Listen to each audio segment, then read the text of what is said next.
Have you ever considered the power of unity in the face of adversity? Today we delve into a story that illustrates this strength, a story of resilience and determination that emanates from East Tennessee. In the heart of Knoxville, a beacon of hope emerged as women, one after the other, courageously took to the podium.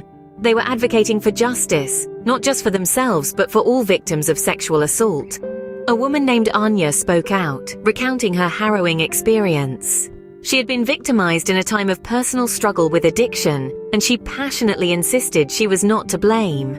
This gathering wasn't a mere press conference held on a random Tuesday. It represented the collective outcry of over 50 alleged victims of Sean Williams, a businessman from Johnson City, accused of serial rape. Their words were directed at the city manager, accusing her of victim blaming in public comments. They pointed to a corrupt rape culture within the Johnson City Police Department. Their case against Johnson City has sent ripples through the serene East Tennessee town. They allege the police overlooked the actions of this serial rape suspect for years, despite multiple victims reporting drugging and sexual assault. These brave women, known in the lawsuit as the Jane Does, are seeking class action status. Their lead attorney, Vanessa Baer-Jones, argues that the police department's culture allowed Williams to commit his crimes for years without facing consequences. She commends the courage of these women in coming forward. The legal team, which includes civil rights lawyer Heather Moore Collins and attorney Elizabeth Kramer, is fighting for justice. Their fight is not just for the victims of Williams, but for all survivors of sexual assault who believe their cases were mishandled. Williams, who is 52 and an alleged drug dealer, was arrested last April.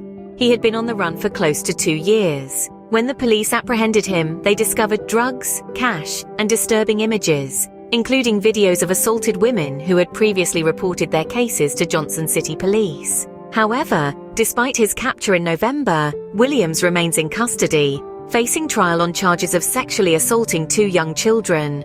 Some of his alleged victims have already sued the city, accusing the police of negligence and discouraging them from pressing charges. The city manager, Kathy Ball, has been criticized for her public comments last August. She mentioned comparative fault and suggested that some victims had taken illegal drugs. The women argue that these comments amount to victim blaming and shaming. One plaintiff, who has chosen to remain anonymous, refuted allegations of drug use prior to her assault. She revealed that tests had found benzodiazepines in her system. The women expressed their disappointment that the city has not taken responsibility, choosing instead to point fingers at the victims. The city is also facing a whistleblower lawsuit from former federal prosecutor Kateri Dahl. She alleges that the police ignored her pleas to investigate and arrest Williams. The news conference included the mother and sister of Laura Trent, an alleged victim who died in a car crash after leaving Williams's condo. They believe something happened that caused Laura to panic, and they are demanding justice. Recent allegations suggest that Williams bribed Johnson City officers and that the police kept seized cash. Although the city denies these claims, Baer-Jones remains committed to pursuing justice. She encourages more victims to come forward, emphasizing the strength of a collective voice against such crimes. It's crucial to stand against victim blaming and support survivors of sexual assault. Together, we can make a difference. Remember, there is power in unity, and every voice counts.